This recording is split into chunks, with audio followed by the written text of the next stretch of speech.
गोविंद हरे मुरारी, हे नाथ नारायण वासुदेव। श्री कृष्ण गोविंद हरे मुरारी, हे नाथ नारायण वासुदेव। श्री कृष्ण गोविंद हरे मुरारी, हे नाथ नारायण वासुदेव। श्री कृष्ण गोविंद हरे मुरारी, हे नाथ नारायण वासुदेव। श्री कृष्ण गोविंद हरे मुरारी, हे नाथ नारायण वासुदेव। बाल कृष्ण भगवान की जय। ब्रह्मानंदं परम सुखदं केवलं ज्ञानमूर्तिं द्वन्द्वातीतं गगनसदृशं तत्त्वमस्यादिलक्ष्यम् एकं नित्यं विमलमचलं सर्वधी साक्षिभूतं भावातीतं त्रिगुणरहितं सद्गुरुं तन्नमामि। आय वासुदेवाय हरये परमात्मने प्रणतक्लेशनाशाय गोविन्दाय गोपाल कृष्ण भगवान की जय। भगवान श्री कृष्ण को मैं साष्टांग प्रणिपात करता हूँ और सभी साधकों को भी प्रणाम करता हूँ। बहुत दिनों बाद मैं इस व्यासपीठ पर बैठा हूँ।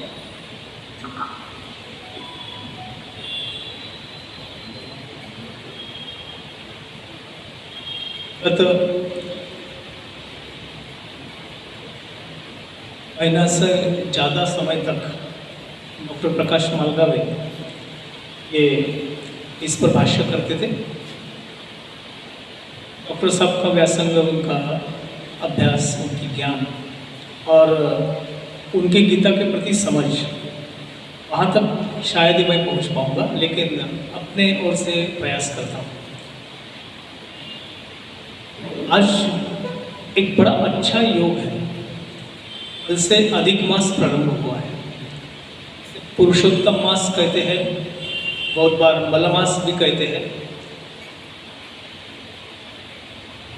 एक दृष्टि से देखा जाए तो जो मराठी या हिंदू कैलेंडर है वो चंद्र तिथि पे चलता है, 360 दिन का होता है और हर 3 साल में एक बार अधिक मास आता है। वो जो 15 दिन है वो एडजस्ट करने के लिए, कभी श्रावण में आता है, कभी ज्येष्ठ में आता है, कभी वैशाख में आता है। वो दिन के अनुसार वो आता है। यानी जब अधिक मास होता है तो साल में 13 महीने होते हैं। अक्सर 12 महीने का एक साल होता है, लेकिन अधिक मास आया तो 13 महीने होते हैं। वो अधिक मास होता है। अधिक मास में उसका फल क्या है, उसका महत्व क्या है, इसके लिए बड़े बड़े पोथियाँ, बड़े बड़े विवेचन लोगों ने किए हैं। ऐसा बोलते हैं कि अधिक मास में ज़्यादा से ज़्यादा क्या करना है, तो पुरुषोत्तम भगवान की आराधना करना है। आराधना कैसी करना है, उसकी अलग अलग रीतियाँ भी बताई है। भक्त प्रहलाद आप सबको मालूम है, भागवत में उनकी कथा आती है। उन्होंने भक्ति के 9 आयाम बताए हैं। श्रवणम कीर्तनम विष्णु स्मरणम पाद सेवनम अर्चनम वंदनम दास्य सख्यम आत्मनिवेदनम। ये भक्ति के 9 अंग, 9 आयाम भक्त प्रहलाद ने भागवत में कहे हैं। उन 9 में से किसी भी प्रकार की उपासना हम करेंगे तो निश्चित स्वरूप भगवान के पास जाने का एक अवसर हमें प्राप्त होगा। 9 ऐसा भी बोला जाता है कि भगवान का सान्निध्य हमें मिलता है। सान्निध्य कैसे मिलता है? सान्निध्य केवल स्मरण मात्र से मिलता है। यस्य स्मरण मात्रेण जन्म संसार बंधना विमुच्यते नमस्तस्मै विष्णवे प्रभ विष्णवे। जब धर्मराज युधिष्ठिर ने भीष्माचार्य से पूछा, को धर्म सर्वधर्माणाम भवतः परमो मतः किं जपम मुच्यते जन्म जन्म मृत्यु जगत। ये ऐसा कौन सा धर्म है, ऐसी कौन सी उपासना है, ऐसी कौन सी साधना है कि जिससे मैं जीवन मुक्त हो जाऊं? तो भीष्माचार्य ने ये जो धर्मराज के 6 प्रश्न थे उनका उत्तर देने के स्वरूप भगवान के नामों की एक सहस्त्रावली बता दिया, जिसे हम आज विष्णु सहस्त्रनाम कहते हैं। वो विष्णु सहस्त्रनाम जापने से क्या होता है, तो हम जन्म मृत्यु जरा व्याधि, ये जो भवसागर में आने वाले कष्टप्रद या दुख देने वाले जो भी पदार्थ हैं, इनसे हम मुक्त हो जाते हैं और भगवान का सान्निध्य हमें प्राप्त होता है, ऐसे भीष्माचार्य कहते हैं। इसलिए बोला जाता है कि विष्णु सहस्त्रनाम ये जो स्तोत्र है वो हर दिन सोने के पहले बोलना चाहिए। 120 श्लोक उसमें है। मैं इसलिए कह रहा था कि अधिक मास में केवल भगवान का स्मरण, भगवान का सान्निध्य, भगवान के अनुसंधान में सतत रहना यह उचित माना गया। ये 3 साल के बाद एक बार आता है, इसलिए इसमें ज़्यादा से ज़्यादा हम अपने कर्म शुद्ध रखें, अपने विचार शुद्ध रखें, अपना आचरण शुद्ध रखें, अपना मन निर्विघ्न रखें। इसी के लिए ये उपाय बताया है। और आज यह अधिक मास का दूसरा दिन है, तो एक तरह से हमारी ही उपासना चल रही है। गीता जी का अध्ययन हम कर रहे हैं, गीता जी के श्लोक हम पठन कर रहे हैं। गीता ये स्वयं भगवान है, ये स्वयं भगवान श्री कृष्ण की वाङ्मय रूपी मूर्ति है। जैसे भगवान भागवत यह वाङ्मय मूर्ति कहा जाता है, वैसी गीता है। गीता का महत्व इतना है कि प्रस्थान त्रयी जिसको बोलते हैं, कि जिसको अपने जीवन को सार्थक बनाना है, उसने 3 जो मुख्य ग्रंथ है उसका अध्ययन करना चाहिए। एक तो गीता है, दूसरा ब्रह्मसूत्र है और तीसरे उपनिषद है। ये एक ही विचार बोलते हैं, एको सत्य विप्र बहुस्या वदंती। इसका मतलब ये है कि एक ही सत्य है, वो एक सत्य बताने के लिए अलग अलग तरह से, अलग अलग पंडितों ने, अलग अलग ऋषियों ने अलग अलग तरह से समझा के बताया है। जैसे कोई एक आधी चीज़ टीचर अगर पढ़ाते हैं तो उनकी अपनी खुद की एक शैली होती है। हर एक टीचर अलग अलग तरह से वही सिद्धांत बताता है, सिद्धांत एक ही होता है। न्यूटन का गति विषयक नियम अगर बताने हैं तो 3 ही नियम है। वो 3 नियम अलग अलग टीचर अलग अलग पद्धति से बताया, तत्व एक ही है। वैसा ही ये प्रस्थान त्रयी में जो विषय आया है वो विषय एक ही है, लेकिन बताने की रीति, बताने की शैली अलग अलग है।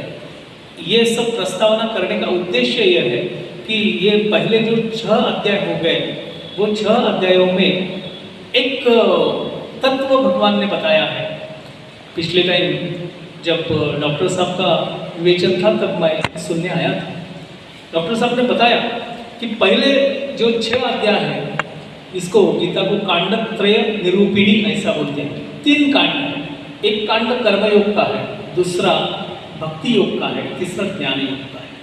लेकिन गीता में क्रम उसका पहले तो क्या, पहले ज्ञान योग आता है, फिर कर्म योग आता है और बाद में भक्ति योग आती है। अलग अलग लोग अलग अलग पद्धति से बताते हैं। लेकिन ये 6 अध्याय जो हमने देखे हैं वो कर्म का स्वरूप था, और उसमें जो तत्व बताया गया वो त्वम नाम का तत्व था। त्वम, ये त्वम की विशेषता बताने के लिए 6 अध्याय है। अब त्वम क्या है, हमें एक ब्रह्म वाक्य मालूम है, एक जो आचार्य ने सिद्ध किया हुआ महावाक्य जिसको बोलते हैं वो है तत्त्वम असि, तत्वमसि बोलते हैं। तत्, फिर त्वम, असि, ऐसे 3 घटक इस वाक्य में है। उसमें का त्वम जो है वो त्वम 6 अध्याय में बताया गया। ये त्वम क्या है? त्वम मतलब हमारा जीव, हर एक प्राणी मात्र का जीव। जीव बोले तो त्वम है। वस्तुतः ये त्वम यानी जीव जो है वो परब्रह्म होता है। भगवान ने खुद गीता में कहा है, ममई वंशो जीवलोके जीवभूत सनातनः मनश्रेष्ठानि इंद्रियाणि प्रकृति स्थानी कर्षति। ये 90 अध्याय में कहा, ममई वंशो, मेरा अंश हर एक जीव में है। इसलिए हम कौन, मैं कौन हूँ? बहुत बार ऐसा होता है कि हम सारे जगत की पहचान कर लेते हैं, सबका परिचय हम देते हैं। एक प्रथा रहती है कि किसी सभा समारंभ या कहीं बड़े वक्ता का व्याख्यान वगैरह रहा तो एक प्रथा है हमारे यहाँ, एक रीति है कि उनका परिचय देते हैं। अब परिचय क्यों देते हैं, सोचने वाली बात है। वैसा तो जिनको बुलाया गया, जो मुख्य अतिथि होता है, उनके नाम से हम भली भांति परिचित होते हैं। मान के चलो कल मोदी जी को हमने बुलाया, उनको कौन नहीं जानता, अब तो पूरा विश्व जानता है। फिर भी अगर हमारे यहाँ वो उपस्थित है, अगर वक्ता के स्वरूप में उपस्थित है, तो उनका परिचय देने की औपचारिकता पूरी करना पड़ती है। उनका परिचय हम बड़े बड़े शब्दों से, बड़े बड़े अलंकारों से विभूषित करके उनका परिचय देते हैं। हमें सबका परिचय मालूम होता है, लेकिन खुद का परिचय नहीं मालूम होता है। मैं कौन हूँ, पहला जो सवाल है, ये तुम जिसको जीव कहा गया, वो जीव क्या है, मैं कौन हूँ, इसकी परिचय। आहे मिहा कोण करावा विचार, म्हणे ज्ञानेश्वर निवृत्तीचा। हरिपाठामध्ये ज्ञानेश्वर महाराजांनी सांगितलंय, पहिला विचार कोणता, आपला परिचय। सामान्यतः हम हमारा परिचय कैसा देते हैं, बहुत सारी पद्धतियां हैं। एक पद्धति क्या है, हम हमारा परिचय उपाधियों से देते हैं। उपाधियों से देते हैं। मुझे पूछा गया कि कौन हो, मैं बताता हूँ मैं प्रोफेसर हूँ। वास्तवतः प्रोफेसर ये मेरी उपाधि हो गई, मेरा परिचय नहीं है। सामान्यतः किसी भी आदमी को पूछा गया तो वो पहले उपाधि ही बताता है। मैं उद्योजक हूँ, मैं दुकानदार हूँ, मैं व्यापारी हूँ, मैं एक कारखाने का मालक हूँ, वगैरह वगैरह। एक तो उपाधि से परिचय किया जाता है। दूसरी तरह है हमारे यहाँ परिचय देने की, वो सामर्थ्य से परिचय देते हैं। सामर्थ्य, सामान्यतः जो बड़े बड़े मंत्रीगण वगैरह होते हैं, उनके बारे में हम परिचय कैसा देते हैं, वो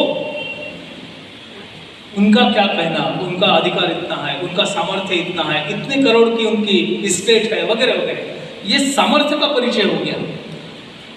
तीसरी एक पद्धत है। तीसरी पद्धत क्या है, तीसरा परिचय हम कैसे देते हैं, हम हमारे नामों से परिचय देते हैं। मैं सुमंत देशपांडे, ये तो मेरा नाम हो गया, मेरा परिचय उसमें कहा, मेरा परिचय नहीं है उसमें, मैं कौन हूँ।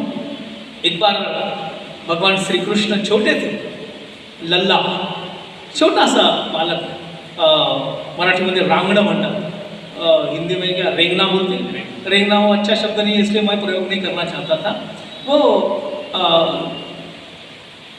रांगत सा, रंगणी रांगत, ऐसा वर्णन भी संतों ने किया है। वो भगवान श्री कृष्ण गोकुल में पैदा हो गए, ऐसी वार्ता धीरे धीरे धीरे धीरे वाराणसी यानी काशी में जा पहुंची। अब काशी, वाराणसी आज भी विद्वानों का शहर है।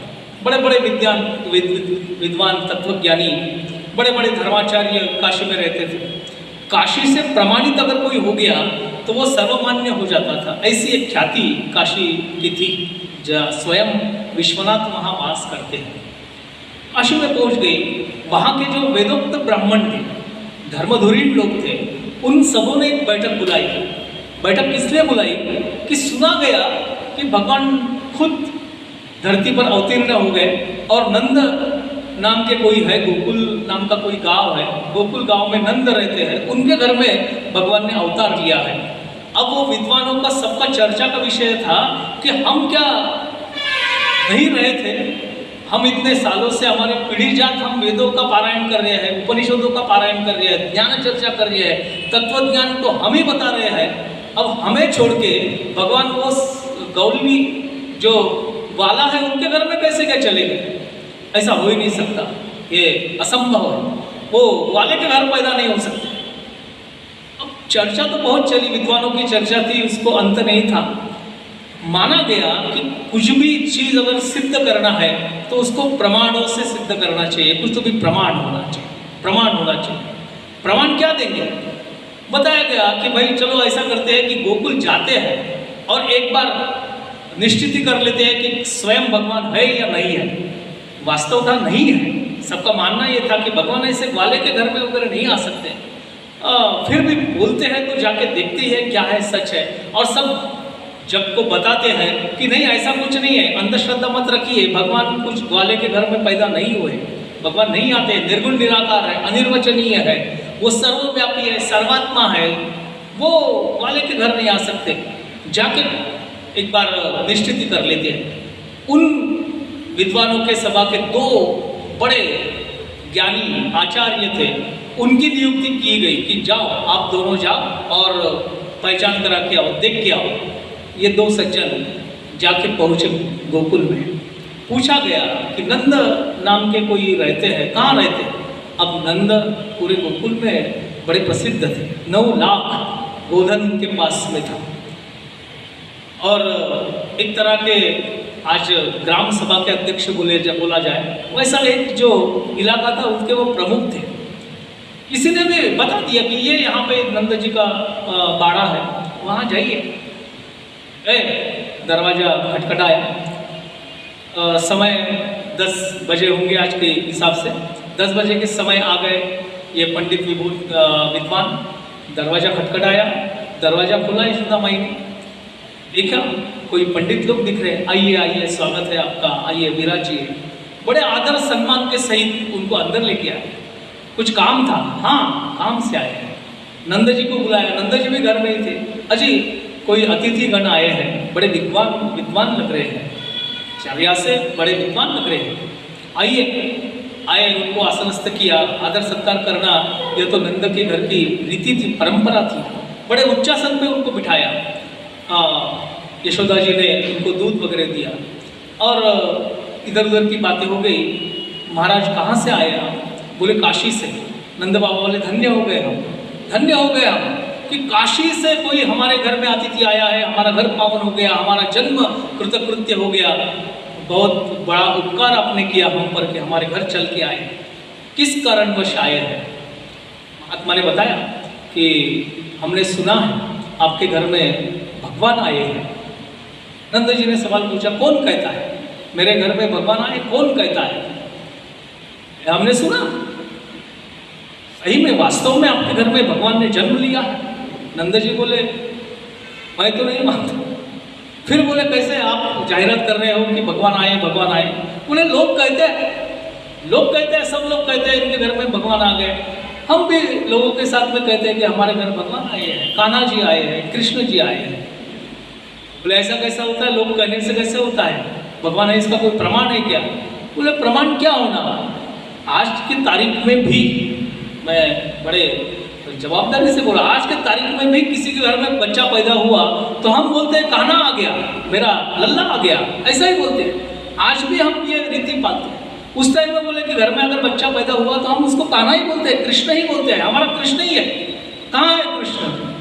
सो रहा है, छोटा सा नन्हा सा कृष्ण रांगने वाला। तो बोले हम खातरी करना चाहते हैं, निश्चित ही करना चाहते हैं।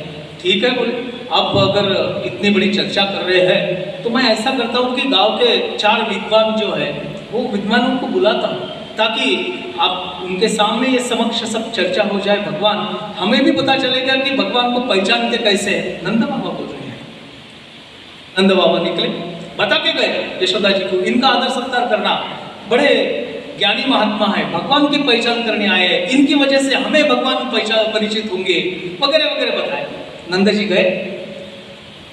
अब ये शास्त्री जी जो है वो बड़े ध्यानमग्न, उनके साथी तो वो भी उनसे चर्चा कर रहे हैं कि क्या आदमी है, खुद ही जाहिरात करता है लेकिन अभी नकारता है, ऐसे कैसे लोग रहते हैं? उनके घर में भगवान आए, हम खातरी करने आए, और ये बोल रहे हैं कि हमने नहीं कहा। ऐसी कुछ बातें चल रही थी। उतने में हुआ क्या कि अंदर जो भगवान सोए थे, भगवान कृष्ण जी, वो रांगते ये आ गए। आके सीधे ये जो आसन में बैठे थे विद्वान जी, उनके आसन का ही आश्रय लेके वो खड़े हो गए और उनके हाथ को थोड़ी थपेटी। इन्होंने कुछ पूछना उसके पहले ही छोटे से नन्हे से कृष्ण जी ने पूछ लिया कि सज्जन आप हो कौन? बड़ा आश्चर्य लगा इनको कि छोटा सा बच्चा मुझे पूछता है आप हो कौन? बताया उन्होंने कि मैं काशी से आया हूँ। तो लगा काशी का नाम सुन के बड़ा ये समझ जाएगा। वो बोले काशी वो तो आपका गांव हो गया, आप कौन हो? बोले मैं तो काशी का बड़ा विद्वान हूँ, 4 वेद का अध्ययन किया है, उपनिषदों को पढ़ा है, ब्रह्मसूत्र मुझे याद है। वो बोले आपकी डिग्रियाँ हो गई, उपाधियाँ हो गई, आप कौन हो? हाथ आना जी उनके हाथ पे थपेट देते, आप हो कौन? वो बोले, उन्होंने फिर से हाथ पकड़ा कान्हा का और अपने बदन पे घुमाया, दोनों हाथों पे घुमाया।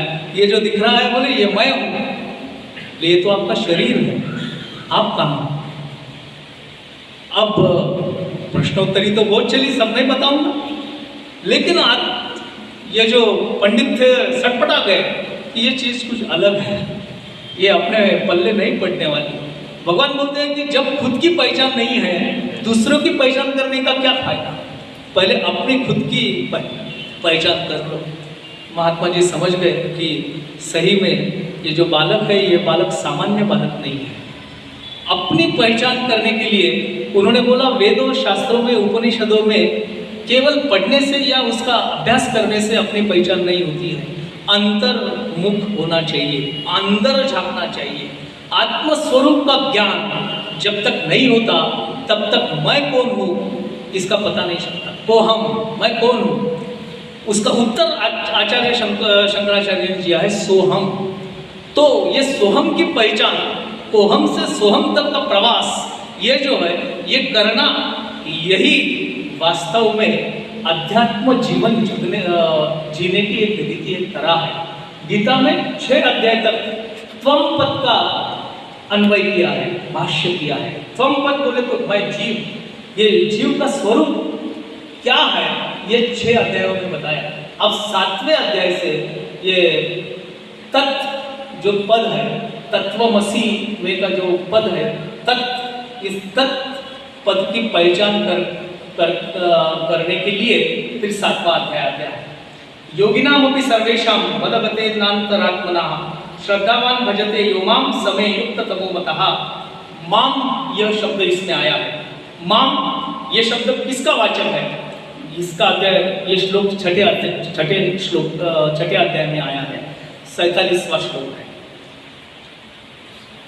पहले आत्मा अनात्मा की चर्चा हुई, अब ये आत्मा, ये जीव जो, इसने ध्यान किसका करना है, इसने किसका चिंतन करना है, इसके बारे में बताया गया। बहुत सारे सवाल हमारे दिल में पैदा होते हैं। अगर मैं आत्मा हूँ, मैं शुद्ध बुद्ध हूँ, मैं परमात्मा का अंश हूँ, तो मुझे फिर आराधना, उपासना करने की क्या जरूरत है? मैं स्वयमेव अगर ब्रह्म हूँ, तो ब्रह्म की पहचान अलग से कर लेने की जरूरत क्या है? पहली चीज यह है कि मैं ब्रह्म हूँ, इसका ज्ञान हमें होना चाहिए। आचार्य शंकराचार्य जी ने बताया है, अहम ब्रह्मास्मि, मैं ब्रह्म हूँ। लेकिन ये ब्रह्म पद जान लेना, ये बड़ी कसौटी है कि मैं ब्रह्म हूँ तो कैसे ब्रह्म हूँ, ब्रह्मत्व का लक्षण मेरे में क्या है। अगर वो मेरे अंदर झलकता नहीं है, दिखता नहीं है, तो मैं ब्रह्म हूँ ये कैसा मानेंगे? बड़ा कठिन सवाल है। ये 7वें अध्याय में ये त्वम के बाद में तत्, हाँ, ये जो शब्द आया है, इसका विवरण करना बड़ा जरूरी हो गया है। इसलिए इस अध्याय में ये जो चर्चा है 6ठे अध्याय तक आने वाली, ये धीरे धीरे धीरे एक स्टेप, क्या बोलेंगे, एक पायरी ऊपर ऊपर चढ़ते जाती है। और फिर 12वें अध्याय में फिर इसका अधिक ज़्यादा विवेचन भगवान करते हैं। सही देखा जाए तो एक पहचान अपन अपनी कर ले। पहले तो हम ऐसा मानते हैं कि ये देह जो है, ये शरीर जो है, वो मैं हूँ। फिर शरीर मैं हूँ, इसलिए क्या, शरीर का बड़ा ख्याल मैं रखता हूँ। मेरी इंद्रिय सुंदर होना चाहिए, हाथ अच्छे दिखना चाहिए, पैर अच्छे मेरा मुख बहुत ही सुंदर दिखना चाहिए। बड़े बड़े उपचार हम मुख पे कर लेते हैं कि दिखना चाहिए, क्योंकि मेरा मुख मेरी पहचान है, ऐसा हम मानते हैं। लेकिन अगर योग दृष्टि से या तत्वज्ञान की दृष्टि से या वेदांत की दृष्टि से देखा जाए, तो देह, शरीर से भी ज़्यादा महत्व हमारे प्राण को है। प्राण ये ज़्यादा महत्वपूर्ण है। लेकिन प्राणों की हम कितनी केयर करते हैं, प्राणों की हम क्या, प्राण ना जाए इसलिए कोशिश बहुत करते हैं। किसी व्याधि हो गई तो उसके इलाज, उसके उपचार, हम जितने भी पैसा खर्चा हो जाए लेकिन करते हैं। प्राण बचना चाहिए, लेकिन ये प्राण से हमारा मतलब हमारा जीवन सुरक्षित रहना चाहिए, इतना ही होता है। सही प्राणों की हम पहचान करते हैं नहीं करते हैं। उसकी क्या हम देखभाल करते हैं? नहीं करते हैं। इसीलिए 7वें अध्याय में बताया गया, एक तो इंद्रिय लोलुपता हमें है, दूसरी हमारी जीविशा जो है वो ज़्यादा प्रबल है, मेरा जीव कायम रहना चाहिए, ये धारणा मेरी रहती है। उसके बाद में फिर हम सोचते हैं कि अगर ये देह चलाने वाला, ये शरीर को चेतन रखने वाला जो है, उसकी हमें पहचान कर लेना चाहिए। आम ये पद से ज्ञात होता है जो 6ठे अध्याय में आया है। माम मतलब जैसी मेरी दृष्टि है वैसा भगवान है। एक श्लोक गीता में आता है, ये यथा माम प्रपद्यन्ते ताम तथैव भजाम्यहम्। जिस दृष्टि से हम भगवान को देखेंगे उस दृष्टि से, उसी भाव से भगवान अपना अपना रूप धारण करते हैं, क्योंकि वो खुद निराकार है। हमारी दृष्टि अगर छोटी है तो भगवान छोटे हैं। देखिए हम एक गीत बोलते हैं, छोटी छोटी गैया छोटे छोटे ग्वाल। वो गीत में बड़ा सुंदर कहा है कि छोटे छोटे गैया छोटे छोटे ग्वाल। अब छोटे से मतलब क्या हुआ? हम बड़ा किसको कहते हैं? जो सामान्य रूप से भी अधिक है उसको बड़ा कहते हैं, और सामान्य रूप से छोटा है तो उसको छोटा कहते हैं। यानी एक एवरेज हमारा मानना है कि ये बोले तो एक कॉमन साइज, सामान्य साइज, उससे छोटा हो गया तो छोटा।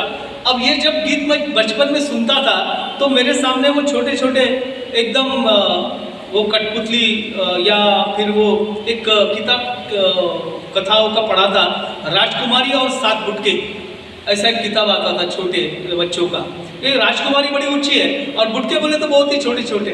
एक क्या एक फिल्म भी आई थी जंतर जज अंतरम वगैरह, उसमें भी छोटे छोटे लोग छोटे छोटे।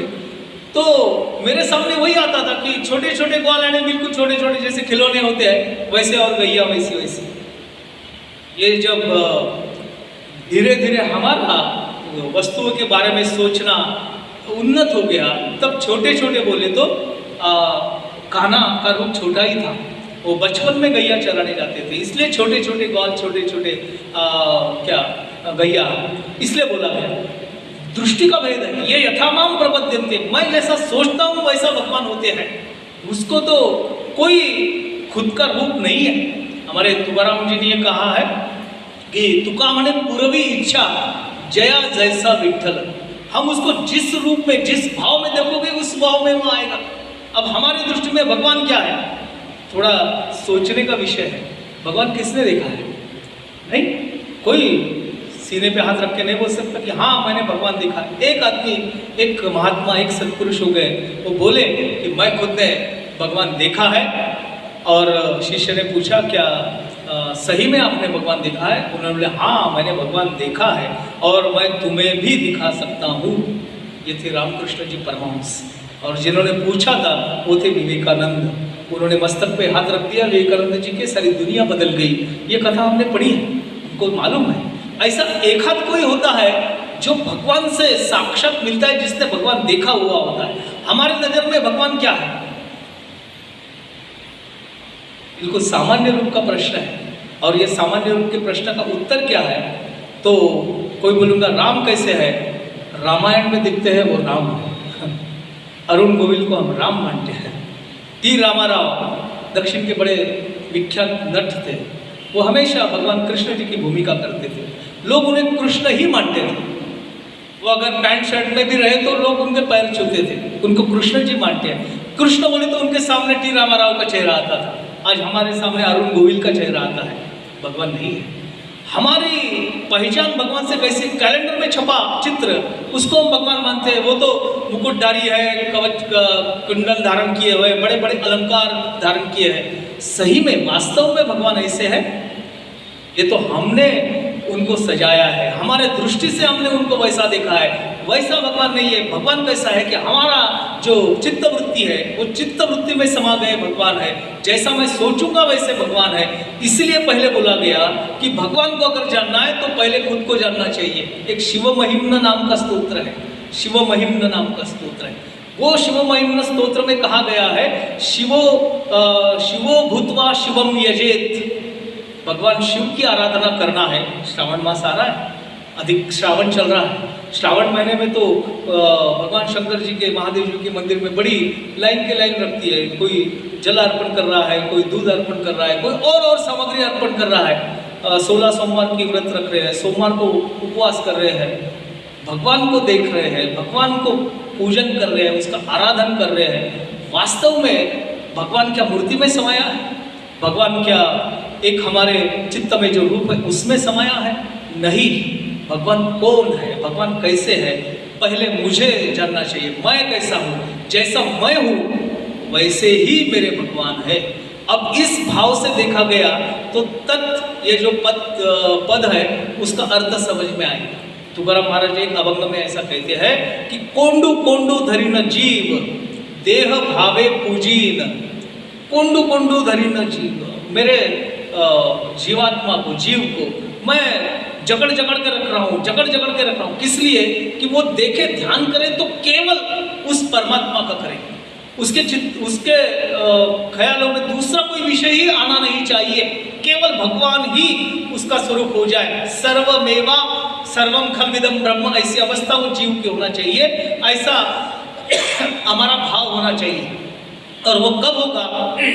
तो बोलते हैं देह भावे पूजीन, भगवान भी मेरे जैसे है ऐसा मान के अगर भगवान की आराधना मैं करता हूँ तो सही मायने में मैं भगवान की आराधना करता हूँ। वो रामकृष्ण जी का भी उदाहरण दिया। उनको जब विवेकानंद जी ने पहले देखा तो क्या कर रहे थे? काली माता जी की मूर्ति के सामने बैठे थे कलकत्ता में, और ध्यान लगा के बैठे, आंखें बंद है और सामने सब पूजा सामग्री रखी है। वो खुद ही उठा रहे, जल उठा रहे, अपने ही सर पे डाल रहे हैं, फूल उठा रहे हैं, अपने ही सर पे डाल रहे हैं, ये सब अपने ही ऊपर सब उपचार कर रहे हैं। वास्तवतः ये सब उपचार किसके लिए है? काली माता के लिए, लेकिन वो खुद ही कर रहे हैं। विवेकानंद जी को बड़ा ताज्जुब लगा, आश्चर्य लगा कि क्या आदमी है, ये खुद के ऊपर सब अलंकार फूल सब चढ़ा रहा है, भगवान एक तरफ रह गए, काली माता की ओर तो ध्यान ही नहीं है, आंखें मूंद के बैठा। तब जाके उन्होंने पूछा क्या आपने भगवान को देखा? तात्पर्य क्या है कि मैं जैसा हूँ वैसा भगवान अगर मैं मानूंगा तो सही मायने में भगवान की, यानी तत् से लेके तत्त्वम तक ये पद की हमें पहचान होगी। ये तत्पद जो है वो कैसा है? भगवान को देह भाव से उपासना करना चाहिए। देह भाव से बोले तो कैसा? चलो एक उदाहरण के तौर पे बता देता हूँ सबके। हम सब उसी धारणा से कि घर में हमारे एक भगवान का देवघर, जिसको बोलते देवघर होता है, कितना बड़ा होता है? मकान तो मेरा 4 कमरों का है, भगवान का कमरा कितना है? वो 4 कमरों में से एक कमरा ऐसा है कि उसमें हमने भगवान की एक छोटी सी, चाहे अपने अपने हिसाब से कोई संगमरमर की लाया, कोई चंदन की लकड़ी की लाया, कोई ईंटों से बनाया, एक देवघर बनाया। कितना? 2 बाय 1.5 घर बनाया, जिसमें पूरा विश्व समाया गया। उसको हमने 1.5 बाय 2 के वो कटघरे में बंद कर दिया। मूर्ति भगवान की छोटी सी हमारे घर में है, उसकी पूजा हम करते हैं। पूजा करते हैं तो कैसे करते हैं? बड़े अभिमान के साथ में। मैं अपना बताता हूँ, मुझे बड़ा अभिमान होता है कि मैं रोज पूजा करके बाहर निकलता हूँ। पूजा के पहले मैं निकलता ही नहीं, पूजा किए बिना मुझे चैन नहीं पड़ता। और मेरी पूजा कैसी होती है? पकड़ता हूँ भगवान को, जैसे भी हाथ में आए दामन में रख दिए, पानी लोटा लिए डाल दिए, फिर दूध डाल दिए, फिर पानी डाल दिए, फिर उसको उठाए वही हाथ से। एक कपड़ा होता है हमारे लिए तो एकदम बॉम्बे डाइंग का टॉवेल होता है, भगवान के लिए एक कपड़ा सदियों पुराना, उसी से मसल के रख देते हैं। फिर गंध लगाया, ध्यान कहीं और है, गंध लगा रहा हूँ, पुष्प डाल रहा हूँ। कभी सोचा है कि जो टीका मैंने भगवान को लगाया वो उसके भाला प्रदेश पे नहीं, उसके आंखों में लगा है? कभी विचार आया? अगर आंखों में अगर लग गया तो उन्हें दिखेगा नहीं। मेरे आंख में छोटा सा कुछ चला गया तो मैं कितना व्यथित होता हूँ, दिन भर उसी चिंता में रहता हूँ। भगवान के आंख में गंध चला गया, उसकी मुझे कोई परवाह नहीं है। बहुत लोगों को आदत होती है, अभी तो मंदिरों में पार्टियां रहती है कि भगवान के मूर्ति पे कृपया हल्दी कुमकुम ये उपचार मत करें। क्यों? इतने सजे सजाए भगवान, पुजारी जी ने शानदार पूजा की है, ये आके हल्दी डाल देंगे, वो उसमें आँखों में जा रही है, मुंह में जा रही है, कहीं और जा रही है, अक्षत फेंकते हैं तो ऐसे फेंकते हैं कि जैसे बम गोले भगवान को मार रहे हैं। ये देह भाव पूजी न होता है। बड़ा महाराज कहते हैं कि हमारा देह जितनी उसकी परवाह मैं करता हूँ उतनी भगवान को करना चाहिए। अभी बरसात आ रही है, हमारे पास में रेनकोट है, हमारे पास में छाता है, हमारे पास में और सारे ढकने के साधन है। भगवान के लिए क्या है? भगवान को बारिश नहीं लगती? लगती। ठंडी में ठंडी नहीं लगती? हम कभी जरा सा पानी गुनगुना करके भगवान को नहलाए? धूपकाले में हमारे लिए तो एसी लगा है, भगवान के लिए क्या है? मंदिरों में लगे जाते हैं, घर में कौन लगाया? एसी कूलर लगाया? कोई शीतलोपचार किए? नहीं किए। भगवान को जैसा चाहे वैसा हम पूजा कर रहे हैं, अभिमान उसका अलग रहे। हमें सही मायने में हमारी भी पहचान नहीं और भगवान की भी पहचान नहीं। 7वें अध्याय में भगवान कहते हैं कि तत्, ये जो पद है उसको उससे समरस होने के लिए, उससे एकरूप होने के लिए त्वम, ये जो पदार्थ है उसकी शुद्धिकरण ऊर्ध्वीकरण की आवश्यकता है। इसको बोलते एकमेवा द्वितीयम। भगवान एकमेवा द्वितीय है, भगवान जैसा कोई नहीं।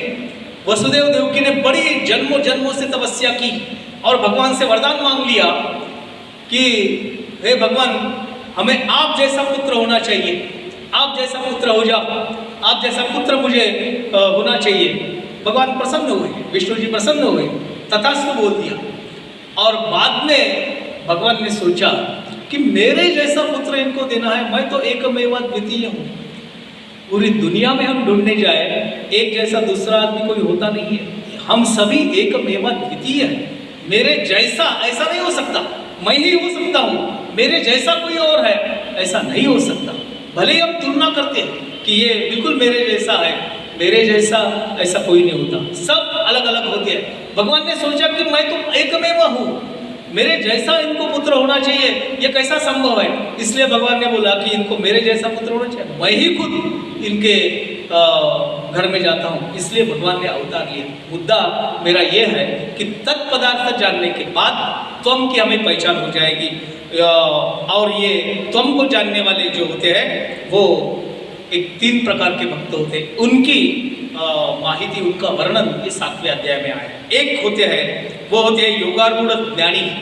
वो योगारूढ़ जो होते हैं, जिसका योग भ्रष्टता का वर्णन मालकाई जी ने किया है, 6ठे अध्याय में आया है। योग भ्रष्ट जो होते हैं उनका, वो महात्मा रहते हैं, ज्ञानी होते हैं। लेकिन क्या होता है, योग भ्रष्ट क्यों हो जाते, क्यों उनको ऐसी उपाधि मिलती है? उसका कारण भी 6ठे अध्याय में बताया है कि ये जो हमारी योग साधना है, इसके जो अवस्थांतर है, यम नियम से लेके धारणा ध्यान समाधि की ओर, जब वो धारणा ध्यान तक आता है तो उसके पीछे अनेक सारी सिद्धियाँ 8 प्रकार की होती है, अगिमा लघिमा द्राघिमा वगैरह, ये सब 8 प्रकार सिद्धियाँ उसको प्राप्त होती है। लेकिन ये सिद्धियाँ जब उस योगी को एक अवस्था में प्राप्त हुई, वो उसका अगर उपयोग करने लगा व्यवहार में, तो फिर वो आगे की जो चरम अवस्था है उस तक नहीं जा सकता, वहीं अटकता है। इसलिए सिद्धि लाभी किसे कोण दया पुसे, नेले राजाओं से पानी काई। एकनाथ जी ने अपने हरिपाठ में कहा कि सिद्धि तो मिलने ही वाली है, सिद्धि मिलेगी, लेकिन सिद्धि को परा करके, परे हटके, जो अपनी ध्यान की ओर, अपने लक्ष्य की ओर निरंतर मार्गरत रहता है, उसी को वो अवस्था प्राप्त होती है। उसको वो भक्ति को कहते हैं पराभक्ति। सर्व संकल्प सन्यासी योगारूढ़ स्तन दोच्यते। अतिशय उच्च ऐसे योगारूढ़ ज्ञानी जो भक्त होते हैं, उनकी भक्ति कैसी होती है? अब इसमें भगवान ने अपने उनके भक्ति का स्वरूप और अपना स्वरूप बताया है 7वें अध्याय के पहले 1, 2 और 3 श्लोकों में। मैया सक्त मना पार्थ योग युज्जनान आश्रयः असंशयं समग्रमां यथा ज्ञास्यसि तक्षृणु ज्ञानं तेहं सर्व विज्ञानविदं वक्ष्याम्य शेषतः यज्ञात्वा नेहं भूयो ज्ञातव्यम् अवशिष्यते मनुष्याणां सहस्रेषु कश्चित् यतति सिद्धये यततामपि सिद्धानां कश्चिन्नां वेत्ति तत्वतः। एक दृष्टि से देखा जाए ये 3 श्लोक जो है, ये 3 श्लोक बोले तो ये अध्याय की प्रस्तावना है, 7वें अध्याय की। इसमें महत्वपूर्ण बात अगर हुई है तो इसमें एक महत्वपूर्ण बात ऐसी है कि भगवान ने खुद ईश्वर साक्षात्कार क्या होता है इसके बारे में बताया गया है। बहुत सारे लोगों की ये जिज्ञासा रहती है, उनका लक्ष्य रहता है या उनकी धारणा रहती है, मनोकामना रहती है कि हमें भगवान के साक्षात दर्शन होना चाहिए, जिसे साक्षात्कार कहते हैं। ये साक्षात्कार में 3 चीजें आती है जो भगवान ने बताया। पहली चीज जो है वो मैया सक्त मनहा, दूसरी चीज आती है मदाश्रया और तीसरी आती है योगम युज्जन। ये 3 श्लोक में बताया गया है। मैया सप्त मना, ये अवस्था भगवान के साक्षात्कार की भगवान ने खुद बताया है। मतलब क्या होता है कि जिन्होंने पूरा अपना मन जो है वो केवल मुझे अर्पण किया, भगवान बोल रहे हैं इसलिए मैं बोल रहा हूँ। जो भक्त ने अपना मन मुझे अर्पण किया है, अब मन अर्पण करना ये भी तरीका, ये भी रीति भगवान ने बताया है 90वें अध्याय में। 90वें अध्याय का आखिरी का श्लोक जो है वो श्लोक में भगवान कहते हैं मनमना भव मत भक्तो मध्याजिमाम नमस्करु मामे वैश्यसी युक्तत्वम महात्मानम मत परायणाः। भगवान श्री कृष्ण जी की ये कथनी का ज्ञानेश्वर जी ने ज्ञानेश्वरी में जो भाष्य किया है वो बोलते हैं तू मन है मीच करी। भगवान श्री कृष्ण अर्जुन को बोलते हैं तू मन है मीच करी माझे भजनी प्रेम धरी सर्वत्र नमस्कारी मज एकाते। तू मन है मीच करी मैया सप्त मनाहा, इसका मतलब ये होता है कि तू मन मेरा कर ले। अब मन किसका हुआ? जो भगवान का होता है।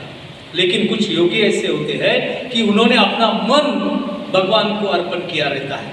ऐसे जो रहते हैं वो भगवान की आसक्ति उनको रहती है। आसक्ति वैसे देखा जाए तो व्यवहार में आसक्ति नाम का जो शब्द है वो अच्छे अर्थ के लिए नहीं उपयोग में लाया जाता। मुझे मेरे प्रियजनों की आसक्ति है, मतलब मुझे उनका मोह है, मुझे उनसे लोभ है, मुझे उनसे कुछ तो भी स्वार्थ मेरा उनसे या उनका मुझसे है, इसलिए हम एक दूसरे को आसक्त हुए हैं। 2 लोग एक दूसरे को मिलते हैं, किसी न किसी आसक्ति से ही मिलते हैं। सोच के देखो अपन कि चलो मैं निकला घर से, जो घर खुला दिखा उसमें चला गया, कैसे आए? ऐसे ही आया, मुझे आपसे बड़ा प्यार लगा इसलिए मैं चला आया। होता है क्या? नहीं होता। जब मैं किसी के घर जाता हूँ, नमस्कार चमत्कार, कैसे आना हुआ? बोलता है सहज, इधर से गुजर रहा था, सोचा आपका घर पास में, चलो चलते चलते थोड़ा मिल के जाऊँ इसलिए आया हूँ। ये अच्छे, बड़ा अच्छा हुआ आप आए, बैठो बैठो बैठो, चाय वाय। अब आज के ज़माने में तो चाय के अलावा दूसरा कुछ होता नहीं है। चाय पियो, चाय पीते पीते बाद में बोलता है कि थोड़ा ऐसा था कि आज 10,000 रुपये की ज़रूरत थी। ये सहज आना हुआ क्या? नहीं, सहज कोई किसी से मिलता नहीं, आसक्ति होती है। अब भगवान से आसक्ति होना इसका मतलब यह है कि सारे जग से अनासक्त होना, सारे जग के विषय के बारे में अपना ध्यान नहीं होना चाहिए। एक अब कथा दृष्टांत नहीं बताऊंगा, लेकिन बड़े अच्छे अच्छे उदाहरण है, दृष्टांत है कि उन्होंने ये लौकिक जग जो है उनको ध्यान ही नहीं है, पता ही नहीं है। तुकाराम महाराज एक जगह ऐसा कहते हैं, काय खातो आम्ही कासया सांगाते। हमारे सामने थाली है, थाली में क्या परोसा है, क्या हम खा रहे हैं, क्या आनंद ले रहे हैं, कोई पता नहीं है। काय खातो आम्ही कासया सांगाते। लेकिन हम भगवान के आसक्त होने वाले जीव जैसे मेरे जैसे, मुझे पूरा पता चलता है कि सब्जी में आज नमक कम है, मेरा जो टेम्पर है एकदम बढ़ जाता है। ऐसा कैसा ध्यान में आता है, इतने सालों से खाना बना रही हो, नमक डालना कैसे भूल गए? होता है। अब ऐसी आसक्ति अगर इन छोटी छोटी चीजों में है तो कैसे हमारा मन भगवान का हो सकता है? लेकिन कुछ ज्ञानी भक्त ऐसे होते हैं, वो भगवान मैया सक्त मना, पूरा मन भगवान को अर्पण किया रहता है। यही कम होगा, इससे भी ज्यादा तत् यानी मैं, उसकी भी आसक्ति नहीं है, उसकी भी आसक्ति नहीं है। इसके भी उदाहरण बहुत सारे दे सकता हूँ, समय के अभाव से उसके उदाहरण की ओर नहीं जाऊंगा। लेकिन जिनकी देहात्म भावना पूरी नष्ट हो गई है, ऐसे भी लोगों के चरित्र आपने पढ़े हैं और वो लोग वास्तवता में हुए हैं। ऐसे लोग महात्मा ऐसे हो गए। बहुत पुरानी बातें नहीं बताऊंगा। सरदार वल्लभ भाई पटेल, इनका एक उदाहरण बता दें जो मैंने तीसरी कक्षा में पढ़ा था। थोरांची ओळख नाम का एक किताब था इतिहास का, उसमें लिखा था कि उनके गर्दन पे गांठ आई थी और उस टाइम में उनके ज़माने में कोई प्लास्टिक सर्जरी या कोई ऑपरेशन की व्यवस्था नहीं थी। वो गांठ निकालने का एक तरीका था, लोहे का, मराठी में सराटा, चपाती उलटने के लिए, पलटी करने के लिए जो वापरते वो, उसको गर्म करने का लोहार की भट्टी में, और वो वहाँ से चिपका देने का, गांठ दब जाती थी। बहुत बार हमारे गांव में खेड़ों में ऐसा पेट में गोला आया क्या, फिर एक लोटा गर्म करते थे और पेट में चिपका देते थे। जब तक वो लोटा चिपका है तब तक वो गांठ पूरी ढीली हो जाती थी। ऐसे इलाज होते थे उस टाइम में, जो डॉक्टर इलाज नहीं थी। तो वल्लभ भाई पटेल जी को सुंगनी वगैरह देने की जरूरत नहीं पड़ी। वो बोले मैं मेरे ध्यान में रहता हूँ, आप जो भी करना है कर लो। वो रख दिया गरम सराटा और गांठ दब भी गई। वल्लभ भाई पटेल अपनी स्थिति में शांत थे। डॉक्टर ने बोला उठ जाओ, हो गया बोले, मुझे तो पता ही नहीं चला। ऐसे भी जिनकी देहात्म भावना अनासक्त हुई है, ऐसे भी लोग इस जमाने में भी हुए हैं। तात्पर्य इसका ये है कि उनकी बाकी जब की आसक्ति तो छोड़ ही दी है, लेकिन अपने शरीर की भी आसक्ति जिन्होंने छोड़ दी है, ऐसे भी लोग हो गए हैं। रावण जी का उदाहरण है कि उन्होंने शंकर जी की तपस्या की तो कैसे कि एक एक गर्दन काट के वो रखता था। ये रामायण में कथा आती है। असो मैयासक्त बना, ऐसे लोग होते हैं। दूसरे मदाश्रया मतलब जिन्होंने केवल भगवान का आश्रय किया है, दूसरे किसी का भरोसा नहीं, दूसरे किसी पे क्या आधार पर नहीं है। आज वास्तव स्थिति ऐसी है कि हर एक आदमी अपना कोई तो भी आधार, अच्छे मराठी शब्द में बताऊं, गॉड फादर ढूंढता है। फलाना मैं फलाने का फलाना हूँ। किसी गांव का मंत्री हो गया तो हम बोलते हैं उनके हम रिश्तेदार लगते हैं, बड़े दूर के, उसके मौसी के, चचेरे भाई के, संबंधी के हम भांजे लगते हैं। कहाँ की पहचान बता रहे हैं ये लोग। ऐसे हैं मदाश्रय कि जिन्होंने केवल भगवान का आश्रय किया है। एक अभंग में तुकाराम जी कहते हैं, मी भक्त तू देव ऐसे करी, खाली उतना ही रखे, अपना संबंध कितना है कि मैं तेरा उपासक हूँ और तू मेरा उपास्य है। इससे अलावा मुझे जग मालूम नहीं है, इससे अलावा मैं कोई जानता नहीं हूँ। हमी वैकुंठवासी आलो या कारणासी, केवल इतना ही समझ लेना है। ये लोग मदाश्रय होते हैं। और तीसरे जो होते हैं योगम युगजन, छठे अध्याय में योग वर्णन आया है, यम नियम से लेके तो समाधि तक। ध्यान योग की पद्धति से योग करने वाला, और योग का सही मायने में जो अर्थ है वो क्या है, योगस चित्त वृत्ति निरोधा। पतंजलि में योग सूत्र में कहा है, पहला वाक्य है योगस चित्त वृत्ति निरोधा। योग किसके लिए करना है, योग क्यों हम करते हैं? बहुत लोग कारण बताते हैं कि फिर शरीर स्वस्थ रहता है। नहीं, घुटनों का अगर बीमारी है तो योग करो, योग से करो योग। हमारे मुहावरा पाठ है नहीं क्या योग का साध्य यह है हमारा शरीर तंदुरुस्त रहे, इसके लिए पतंजलि ने योग बताया है। कोई बोलता है कि डायबिटीज अगर है तो फलाना आसन करो, डायबिटीज कम हो जाएगा, ब्लड प्रेशर या हार्ट डिसीज नहीं होंगे।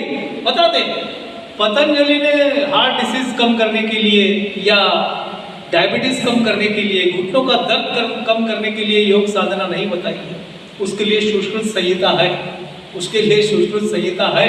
हमारे यहाँ आयुर्वेदाचार्य हो गए, उन्होंने बताया इसके इलाज। और पुराने ज़माने में एक बड़ा अच्छा था कि एक योगी दूसरे के विषय में कभी हस्तक्षेप नहीं करता था, दूसरों के विषयों में कभी हस्तक्षेप नहीं करता था।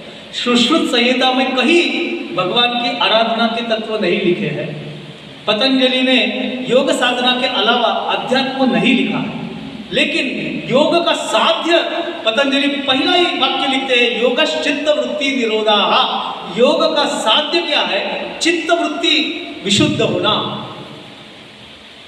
निरोध होना, चित्त वृत्ति का निरोध होना, चित्त प्रशांत होना चाहिए, चित्त शांत होना चाहिए, चित्त निर्मल होना चाहिए, चित्त विशुद्ध होना चाहिए। इसके लिए योग साधना करना है। हम तो योग करते हैं और योग के बाद में हमारा चित्त कहाँ होता है, ये अपने आप में सोचने वाली बात है। हमें ऐसा लगता है कि योग साधना कर लिए तो अब क्या वो कच्चे मोठ खाना चाहिए, क्योंकि उससे क्या होता है, प्रोटीन मिलता है। क्यों मेरी बुद्धि ऐसी होती है कि प्रोटीन मुझे वो कच्चे मोठ खाने से आती है? प्रोटीन का तो मैं निर्माता हूँ, उत्पादक हूँ, मेरे शरीर में सब व्यवस्था है, ये सब व्यवस्था भगवान ने की है, उसको जानना है। उसको जानने के लिए पहले चित्त शुद्ध करना है, और ये चित्त शुद्धि के लिए फिर योग ये महत्वपूर्ण साधन है, ऐसे पतंजलि बताते हैं। 7वें अध्याय में 4थे श्लोक में बताते हैं, भूमिरापो नलो वायु खम मनो बुद्धि रेवच अहंकार इति में भिन्ना प्रकृति अष्टधा। जीवन जीने के सर्व वस्तु और ये सब जानने के लिए जो शक्ति होती है, ये शक्ति हमारे पास है। और हम ऐसा सोचते हैं, हमारा अहंकार होता है कि हमने जो जाना इसके परे इस दुनिया में कोई नहीं है। न्यूटन जी ने बड़ा अच्छा कहा है, आइंस्टीन ने कहा है कि जितना आदमी का मस्तिष्क उतना उसका जग होता है। वो अपने दायरे में सोचता है, ये मैं जो हूँ, मैंने जो जाना वो सब जग है, वो परमात्मा, ऐसा मानने वाले लोग कह रहे हैं। ये जो अपना देह बुद्धि का अहंकार है, इसको पहले हटाना पड़ता है। अहंकार इति यम में भिन्ना प्रकृति अष्टधा। ये जग जो है, ये हमारी सृष्टि जो है, ये हमारा ज्ञात जग जो है, वो परा और अपरा ऐसी प्रवृत्ति को मिला के तैयार हुआ है। ये सर्व प्राणी मात्र जो है, जड़ चेतनात्मक पदार्थ, ये सब तैयार हुए हैं। ये इसका विवेचन फिर 5वें श्लोक से आगे आया है। आज का अपना समय यहाँ पूरा होता है, इसलिए विश्राम लेता हूँ। आगे अपन जानेंगे परा प्रकृति क्या है, अपरा प्रकृति क्या है, और देह का अहंकार क्या है। देह के अहंकार से हटके अपना परिचय मैं कैसा कर लूँ, जैसे कि तत् से त्वम पद तक जाने की मेरी अभिलाषा पूरी हो सके। यहाँ विश्राम करते हैं। किसी को कुछ पूछना हो तो? किसी को कुछ पूछना हो तो? हाँ, किसी को पूछना है तो जरूर पूछ सकते हैं। बाद में आरती होगी और फिर समापन होगा। जय श्री कृष्ण।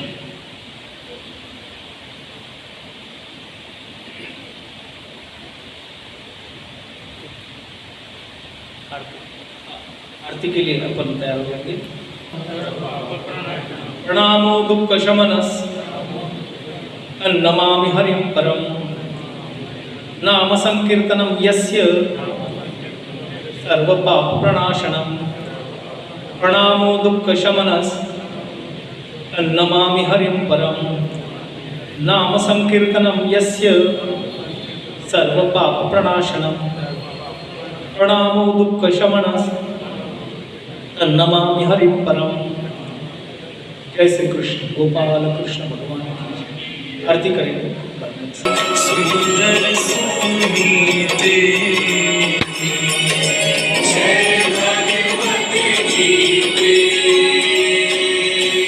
कल्प समंद्र प्रकाशी कामा सती हरा।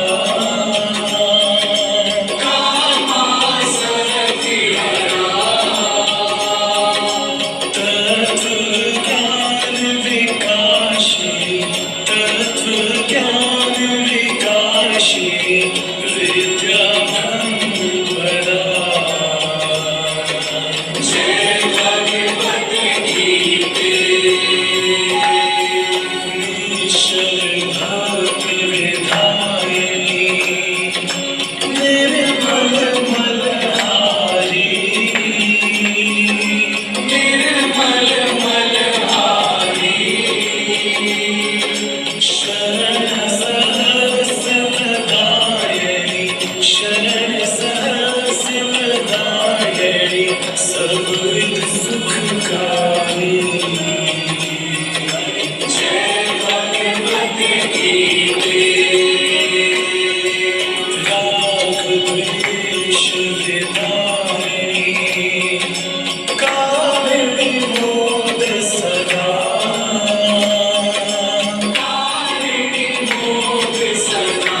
कृपया सभी अपने स्थान पर बैठ जाएंगे।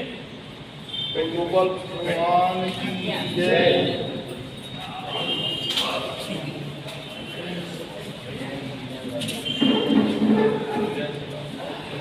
सभी को जय श्री कृष्ण।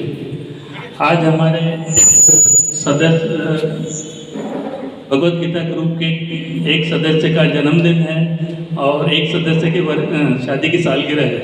तो आज जिनका जन्मदिन है बंसीलाल जी मेघवानी, कृपया अपने स्थान पर खड़े हो जाइए। मैं मकानी साहब से निवेदन करता हूँ कि उनका स्वागत करेंगे।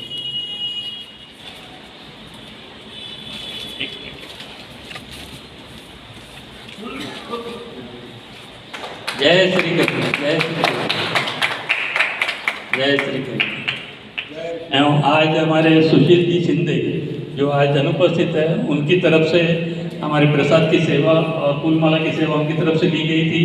तो उनको उनके पूरे परिवार को भगवत गीता ग्रुप की तरफ से बहुत बहुत शुभकामनाएं, बहुत बहुत बधाई। जय श्री राम। अब शनिवार को सुबह 7 बजे ही होगा, जो अभी शनिवार आएगा उसमें जो भगवत गीता ग्रुप का चर्चा सत्र होगा सुबह 7 बजे ही होगा। उसके बाद फिर देखेंगे उपस्थिति के हिसाब से फिर क्या शिफ्ट करना है। तो जय श्री राम, जय श्री कृष्ण।